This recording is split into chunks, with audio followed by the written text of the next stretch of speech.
Hello there, lovely people, it's Alex from Nintendo Life here, and it is time at last for us to delve right into the hardware of the Nintendo Switch. No mucking around this time, let's dive right into things.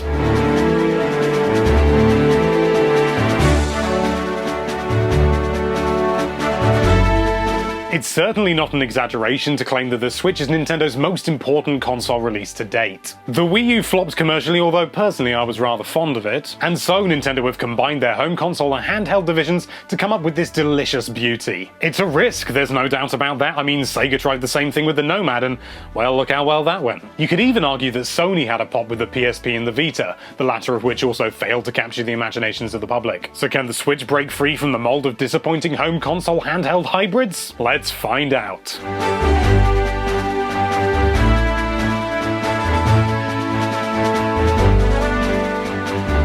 Yes, the Switch is at its heart a sort of a tablet device, but don't go too far comparing it to things like the iPad. It's a lot smaller on the whole than these things, if a little bit chunkier, so it's nice and backpack friendly. The 720p resolution of the 6.2-inch screen is perfectly adequate for its size. Smartphones may be hell-bent on cramming as many pixels as possible into their screen, but when you're focusing on games, fewer pixels means less strain on the processors. It's also frankly gorgeous, with really bright colors and brilliant contrast. It looks at its best when it's pumped up to full brightness, but naturally the battery has a few things to say about that. Speaking of the screen, for the first time on a Nintendo product, it's actually capacitive. That means it's time to retire that stylus and smudge the screen with your fingers instead, but it's still miles better than the old-fashioned technology found on the Wii U and 3DS. Nestled underneath the screen you'll find two stereo speakers which actually make for a pretty impressive aural experience. That's AURAL.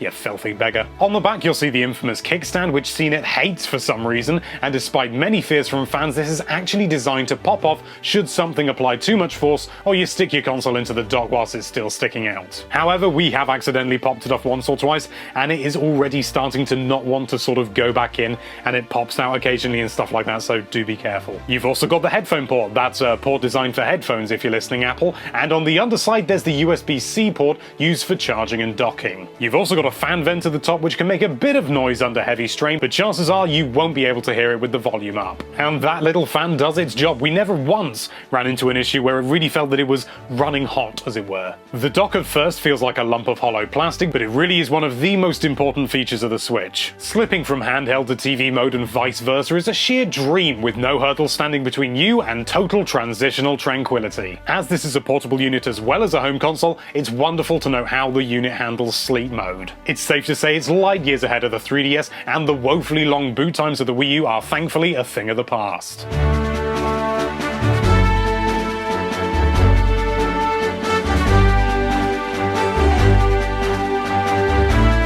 The Wii Remote was, pun intended, a revolution for gaming controllers, for better or for worse, and we think we might be looking at the next iteration right here, right now. They come in pairs, obviously, and make up both a half and a whole controller, as you no doubt know. They're also absolutely overflowing with tech, each boasting an analog stick, 4 face buttons, a shoulder button, a trigger, Bluetooth, and HD rumble to boot. Between them you also have an infrared sensor, which is a bit like Kinect but not quite as stalkery, an NFC point for Amiibo, a screenshot button, and of course the accelerometers and gyroscopes you'd expect from modern gaming controls. They're also lovely and compact, but never felt as though they were too small for the job. Once you slide them into the console by the rails on each side, small pins at the bottom connect them physically to the system, allowing immediate syncing and no need for Bluetooth. This also charges the little beggars, and we've yet to encounter any drained batteries just yet. But what about this terrible issue with the left Joy-Con disconnecting? What's all that about? Well, to be honest, we only experienced it once during our testing,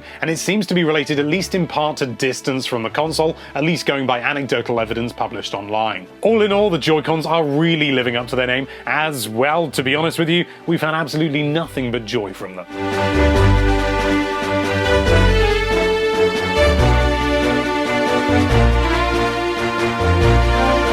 safe to say that although it's very clear and fairly user-friendly, the 3DS and Wii U UI never really felt all that great. Long load times, limited features, it's all a bit old hat. However, the good news is that the Switch seems to have bucked this trend from day one, delivering an excellent foundation on which we hope to see more features and functionality added in future. Everything's clean, simple, and intuitive rather than the bombardment of options Microsoft offer on the Xbox One. Nintendo has streamlined the whole system, it boots up in moments, and it's just genuinely a joy to use. All your games are presented as tiles, which sadly can't be resized to squeeze more on screen, but we do hope this will change in time. Also, you can have multiple users on your system, and they all have their own save data. And you sort of get prompted whenever you try and start a game which user's using it, and you go ahead with that.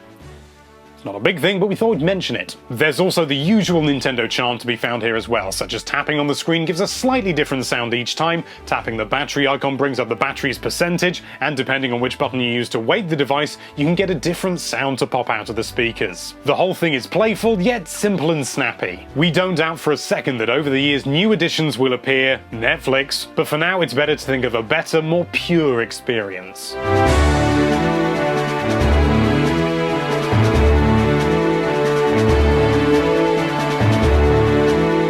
I think everyone would agree that every console Nintendo has ever produced has been important in some way. The NES established the company as a contender, the N64 pushed the analog control system that's now an industry standard, the DS brought touchscreens to the masses, and the Wii will go down in history as the console that kickstarted the motion control craze. Despite all this, it's no exaggeration to say that the Switch is the most important console Nintendo has ever produced. It unifies the company's two previously separate divisions, and it's coming at a time when Nintendo's foothold in the industry is more marginalized than ever before. Microsoft and Sony are the kingpins of the console crowd, and the Switch is Nintendo's attempt to muscle in on that territory by offering something truly different. It may seem trivial, but the Switch's ability to flip between home console and handheld is frankly a revelation. To be able to play AAA games like Breath of the Wild on your TV and then transition to playing it out and about without any loss of immersion is undeniably something to be celebrated. And that's not the only trick that the console has up its sleeve, because, well, otherwise it probably wouldn't be getting such a good review. The Joy-Cons are perfect for an impromptu session of local multiplayer, and with titles like Mario Kart 8 Deluxe and FIFA 18 on the way, this could easily prove to be as appealing as the Wii was back in 2005. It's basically like having a portable TV with you at all times, offering massive scope for local multiplayer no matter where you happen to be. Throw in some HD Rumble and we are some very happy bunnies. Where the Wii U faltered was its USP and its lack of focus. It never seemed to be able to marry the two, but thankfully they seem to have bugged that idea entirely, and the Switch is laser focused, they know what they're doing, and is extremely, extremely promising. Who knows, maybe we've got another success story as big as the Wii with the Nintendo Switch. Whew, that was a marathon, wasn't it? I think I need to lie down. Thank you so much for watching. If you like this video, then why don't you have a lie down with that subscribe button, if you know what I mean, and be sure to check out nintendolife.com for all sorts of lovely Nintendo related content. Thank you again for watching, bye bye.